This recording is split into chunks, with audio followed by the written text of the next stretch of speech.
दोस्तों, आज मैं आप लोगों को एक राजा और उसकी बेटी के स्वयंवर की कहानी सुनाऊंगी।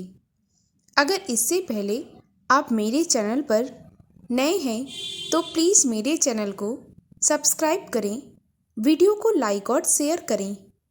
तो आइए कहानी को सुनते हैं। एक बार की बात है, चंपापुर नाम का एक नगर था। वहाँ पर चंपकेश्वर नाम का एक राजा राज्य करता था। वह राजा बड़ा ही प्रतापी, निडर, नीति निपुण और न्यायप्रिय था। उसकी चर्चा दूर दूर तक फैली हुई थी। उसकी प्रजा उसे बहुत पसंद करती। जिसे भी मौका मिलता वह राजा से मिलने अवश्य आता था। और राजा इतना दयालु था कि वह हर किसी से मिलने के लिए अनुमति भी दे देता था। उसके एक रानी थी। रानी का नाम सुलोचना था। महारानी सुलोचना भी बहुत ही सुंदर, शर्म गुण संपन्न, सती साध्वी और पतिव्रता स्त्री थी।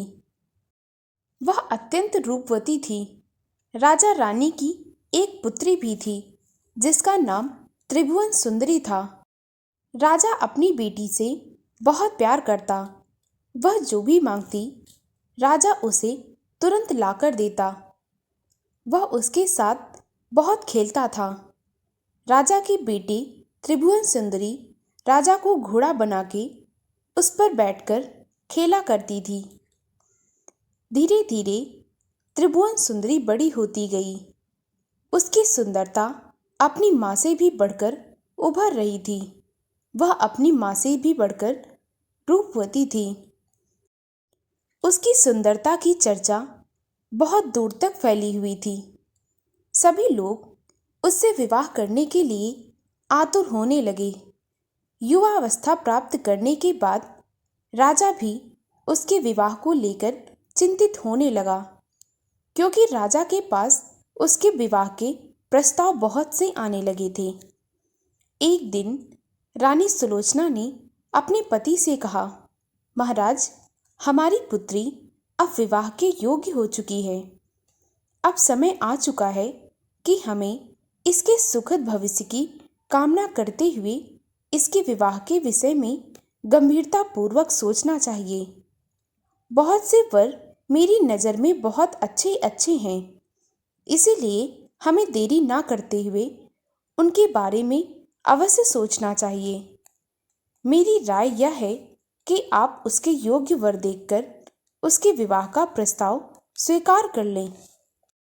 अपनी पत्नी के मुख से यह बात सुनकर महाराज चंपकेश्वर ने कहा, तुम ठीक कहती हो महारानी। मगर इतना कहकर राजा रुक गया। रानी ने उत्सुकतापूर्वक पूछा, मगर से तात्पर्य क्या है स्वामी? राजा कहने लगा, हमें एक चिंता है प्रिय। रानी बोली, वह क्या महाराज? आप किस विषय को लेकर चिंतित हैं? मुझे भी बताइए, शायद मैं आपकी चिंता दूर कर सकती हूँ। राजा ने अपनी शंका व्यक्त करते हुए अपनी रानी से कहा, यदि हम अपनी पुत्री के विवाह का प्रस्ताव स्वीकार कर लें और वह वर उसे पसंद न आया तो क्या होगा? क्या हमारी पुत्री के पारिवारिक जीवन की मधुरता इस प्रकार नष्ट नहीं हो जाएगी? रानी ने अपनी बेटी के पक्ष में तर्क प्रस्तुत करते हुए कहा, मुझे अपनी पुत्री पर पूरा विश्वास है कि वह कभी भी हमारी पसंद को मना नहीं करेगी। मैं उसकी माँ हूँ। मैंने उसे अपना दूध पिलाकर पाला पोसा है, बड़ा किया है। उसके आचार विचार और इच्छाओं से मैं भली भांति परिचित हूँ। मुझसे अधिक उसके दिल की भावना भला और कौन परख सकता है? राजा अपनी रानी की बात सुनकर कहने लगा, प्रिय, मैं तुम्हारी बात से बिल्कुल सहमत हूँ। तुम उसकी माँ हो, उसकी दिल की भावना तुम ही समझ सकती हो। परंतु फिर भी हमें एक बार अपनी पुत्री से जान लेना चाहिए। आखिर वह बड़ी हो गई है। बड़े होने के बाद बेटा बेटी भी अपने कुछ सपने देखते हैं जिन्हें पूरा होने के लिए वह मंगलमय कामना करते हैं। अपने भावी जीवन के विषय में कुछ ना कुछ तो उसने भी अवश्य सोच रखा होगा। इसीलिए एक बार उससे बात करना अति आवश्यक है। कहीं ऐसा न हो कि हमारे प्रस्ताव का कुछ दूसरा ही असर हो और हमें उस समय लज्जित होना पड़े जब विवाह की घड़ी आ जाए। प्रिय, मैंने अपने बाल धूप में सफ़ेद नहीं किए हैं। इन आँखों ने दुनिया देखी है। वास्तव में शादी विवाह अपने आप में एक गंभीर समस्या है। इन मामलों में जल्दबाजी करना बिल्कुल सही नहीं होता। सुलोचना कुछ देर सोचती रही। फिर उसने एक गहरी सांस ली और कहने लगी, मुझे आपकी बात बिल्कुल समझ में आ गई है महाराज। आपने बिल्कुल सही कहा है। आइए हम अपनी पुत्री से भी पूछ लेते हैं ताकि उसकी मनोधारणा का भी हमें ज्ञान हो जाए और फिर हम उसके हिसाब से ही उसका विवाह करें। राजा कहने लगा, रानी, तुम त्रिभुवन सुंदरी की माँ हो। बेटी के मन की बात सरलतापूर्वक जान सकती हो। मैं उसका पिता हूँ। पिता को पुत्री से इस विषय में स्वयं वार्तालाप करना शोभा नहीं देता है। इसीलिए सही यही रहेगा कि तुम स्वयं उसके पास जाओ और उससे बातें करो और यह पता लगाओ कि उसके मन में क्या चल रहा है। रानी को राजा का यह प्रस्ताव भी उचित लगा और वह वहां से निकलकर त्रिभुवन सुंदरी के कक्ष की ओर चली गई। उसके चेहरे पर प्रसन्नता नजर आ रही थी।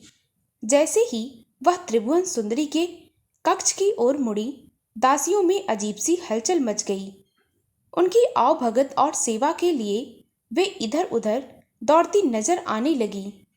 दासियों ने बड़ी तेजी से उनकी राह की तीमारदारी की और द्वार पर लटके पर्दे अपने हाथों में थाम लिए ताकि महारानी को अंदर जाने में कोई भी कठिनाई न हो।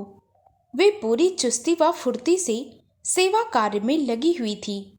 जैसे ही महारानी सुलोचना त्रिभुवन सुंदरी के कक्ष में पहुंची तो उसकी पुत्री दौड़कर उसके गले से लिपटकर बोली, कहो रानी माँ, इस समय आने का क्या कोई विशेष कारण है? अन्यथा रानी माँ तो हमारे कक्ष में कभी भी पधारती ही नहीं। कहिए रानी माँ, मेरे लिए क्या आज्ञा है? अपनी बेटी के मुख से यह सब बातें सुनकर महारानी सुलोचना कहने लगी, नहीं बेटी, ऐसा बिल्कुल नहीं है। मैं तुम्हारे कक्ष में बिना कारण के भी आ सकती हूँ। फिर उसने अपनी पुत्री के सिर पर हाथ फेरते हुए कहा, बेटी, आज तुम्हारे पास आने का मेरे पास एक बहुत बड़ा कारण है। इतना कहकर वह पलंग पर बैठ गई और कुछ देर रुकने के बाद वह त्रिभुवन सुंदरी की ओर बड़े ही प्यार से देखते हुए बोली, आज हम अपनी पुत्री के पास एक विशेष कार्य से आए हैं। त्रिभुवन सुंदरी ने अपनी माँ की अनुभवी आंखों में झांकते हुए कहा, विशेष कार्य माँ? कहिए ना रानी माँ। रानी ने स्वीकृति में सिर हिलाते हुए कहा, हाँ बेटी, विशेष कार्य से। त्रिभुवन सुंदरी ने फिर से उत्सुकता पूर्वक पूछा, परंतु माँ, वह विशेष कार्य क्या है? जल्दी कहिए, अब मुझसे इंतजार नहीं होता। जरूर वह कोई इतना जरूरी काम होगा जो आपको मेरे कक्ष तक ले आया है। त्रिभुवन सुंदरी के मन की उत्सुकता को परखकर रानी ने कहना शुरू किया। वह कहने लगी, सुनो बेटी, हम तुम्हारे विवाह की बात सोच रहे हैं। इसके विषय में हम तुमसे राय लेने के लिए आए हैं। तुम किस प्रकार के राजकुमार से विवाह करना पसंद करोगी? इस विषय में यदि तुम्हें कुछ कहना है तो बताओ, ताकि मैं तुम्हारी मनोभावों के हिसाब से महाराज को सब कुछ बता सकूं। त्रिभुवन सुंदरी अपनी माता के मुख से ऐसे वचनों को सुनने से पहले थोड़ा सा शर्माई, लेकिन रानी माँ की आज्ञा का पालन करने के बाद वह कुछ साहस बटोरकर बोली, रानी माँ, मैं अपना जीवन ऐसे राजकुमार के चरणों की दासी बनकर गुजारना चाहती हूँ जो वास्तव में सर्वगुण संपन्न और ज्ञानी हो। रानी ने अपनी पुत्री के मुख से इस उत्तर को सुनकर पूछा, ऐसा राजकुमार कौन है पुत्री? इस बात का ज्ञान भला हम कैसे कर सकेंगे कि वह राजकुमार सर्वगुण संपन्न है या फिर गुणहीन? त्रिभुवन सुंदरी कहने लगी, रानी माँ, इसके लिए आपको स्वयंवर रचाना होगा। रानी सुलोचना ने त्रिभुवन सुंदरी के चेहरे पर नजरें गड़ाते हुए आश्चर्यपूर्वक कहा, स्वयंवर? वह बोली, हाँ रानी माँ, स्वयंवर। अपनी पुत्री के दृढ़ निश्चय को परखने के बाद रानी सुलोचना ने अपनी पुत्री से कहा, ठीक है, तो हम कल ही महाराज से कहकर घोषणा करवा देंगे। और फिर उसने अपनी बेटी को खूब प्यार किया। उसके बाद वहां से निकलकर अपने कक्ष की ओर आ गई। जब वह कक्ष में पहुंची तो वहां पर राजा पहले से ही अपनी रानी का इंतजार कर रहे थे। राजा ने रानी के चेहरे पर नजर डालते हुए पूछा, क्या कहा है हमारी बिटिया ने? वह कहने लगी, महाराज, हमारी बिटिया तो स्वयंवर के माध्यम से अपने लिए सर्वगुण संपन्न वर का चयन करना चाहती है। रानी ने गंभीरतापूर्वक अपने पति को अपनी पुत्री की मनोभावना के बारे में सब कुछ बताया। राजा ने एक गहरी सांस छोड़ते हुए कहा, बहुत अच्छा, मुझे अपनी बेटी से यही उम्मीद थी। दूसरे ही दिन स्वयंवर का आयोजन किया गया। 4 राजकुमार चंपापुर में स्वयंवर में शामिल हो गए, परंतु त्रिभुवन सुंदरी ने उन चारों को देखने के बाद कहा, चूंकि स्वयंवर में आए राजकुमारों में एक से बढ़कर एक राजकुमार गुणवान है, अतः मैं सबसे विनम्र निवेदन करती हूँ कि आप एक एक करके अपने सद्गुणों का बखान करें। राजकुमारी के मुख से ऐसी बात सुनने के बाद पहला राजकुमार अपने स्थान से उठकर आगे आया और कहने लगा, मैं गुणनगर राज्य का राजकुमार हूँ। मेरा नाम गुण कुमार है। मेरे पास एक ऐसी कला है कि मैं एक कपड़ा बनाकर 5 लाल में बेचता हूँ। रानी सुलोचना ने आश्चर्य से कहा, क्या कहा? 5 लाल? वह कहने लगा, जी हाँ, इन 5 लालों में से एक लाल मैं ब्राह्मण को दे देता हूँ, दूसरा अपने अभीष्ट देव को समर्पित करता हूँ, तीसरे से अपने तन का भरण करता हूँ और चौथा लाल अपनी होने वाली पत्नी के लिए सुरक्षित रखता हूँ तथा 5वें लाल के पैसे लेकर उनसे भोजन करता हूँ। यह कला मेरे अतिरिक्त और कोई नहीं जानता। उसकी बात समाप्त होने पर त्रिभुवन सुंदरी ने पूछा, बस? वह राजकुमार कहने लगा, जी, आपको नहीं लगता कि यह गुण सबसे अलग है? राजकुमारी ने कहा, ठीक है, अब आप अपनी जगह पर बैठ जाइए। इसके बाद दूसरा राजकुमार आगे आया। उसने एक नज़र राजा और रानी पर डाली, फिर बोला, मैं अंगपुर का राजकुमार हूँ। मुझ में यह गुण है कि मैं जल और थल के सभी पशु पक्षियों की भाषाएं जानता हूँ।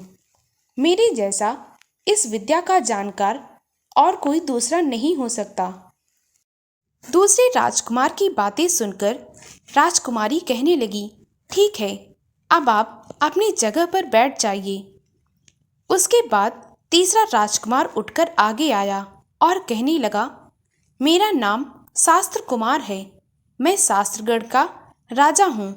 मैं एक ऐसे शास्त्र का ज्ञान रखता हूँ जो बेमिसाल और अद्वितीय है। मुझे पूर्ण विश्वास है कि इस विद्या का जानकार मेरे अलावा और कोई दूसरा नहीं है। अपनी बात समाप्त करके वह भी अपनी जगह पर जाकर बैठ गया। सबसे बाद में चौथे राजकुमार की बारी आई। वह भी अपने स्थान से उठकर आगे आया और कहने लगा, मैं शस्त्र विद्या में निपुण हूँ और शब्द वेदी बाण भी चलाता हूँ। राजा ने चौथे राजकुमार से कहा, क्या आपके विषय में और कुछ सुनने का सौभाग्य प्राप्त होगा? वह कहने लगा, जी नहीं राजन। इसके बाद पूरे कक्ष में सन्नाटा छा गया। हर एक व्यक्ति की उत्सुक नजरें राजकुमारी त्रिभुवन सुंदरी पर टिकी हुई थी। प्रत्येक व्यक्ति यही सोच रहा था कि ना जाने वह किसको अपने पति के रूप में चुनेगी। उधर राजकुमारी अपने विचारों में खोई हुई थी। वह यह सोच रही थी कि किसको पति के रूप में चयन करूं। गुणों में तो ये सब एक जैसे हैं, उनमें से कोई भी गुणहीन नहीं है, लेकिन इन चारों में से मैं किसी एक को चुनूं तो चुनूं कैसे? और मुझे इन चारों में एक को तो अवश्य ही चुनना होगा। इधर राजा और रानी भी उन चारों के गुणों को सुनकर एक विशेष उलझन में पड़ गए थे, परंतु राजकुमारी ने उनमें से एक को अपने पति के रूप में चुन लिया। राजकुमारी ने चौथे राजकुमार यानी शब्दवेदी बाण चलाने वाले युवक को अपने पति के रूप में चयन किया, क्योंकि वह एक राजकुल की कन्या थी। विद्वानों का कहना है कि राजा को एक हाथ में शस्त्र और दूसरे हाथ में न्याय रखना पड़ता है। इसीलिए राज परिवार की कन्या वीर योद्धा और शस्त्र विद्या में पारंगत युवक को ही पति चुनने में गर्व का अनुभव करती हैं। इसीलिए राजकुमारी ने बिल्कुल वैसा ही किया जैसा कि उसे करना चाहिए था। दोस्तों, अगर आपको मेरी कहानी अच्छी लगी हो तो प्लीज़ मेरे वीडियो को लाइक और शेयर करें और मुझे ज़्यादा से ज़्यादा सपोर्ट करें, ताकि मैं आप लोगों के लिए और भी अच्छी अच्छी कहानियाँ ला सकूं।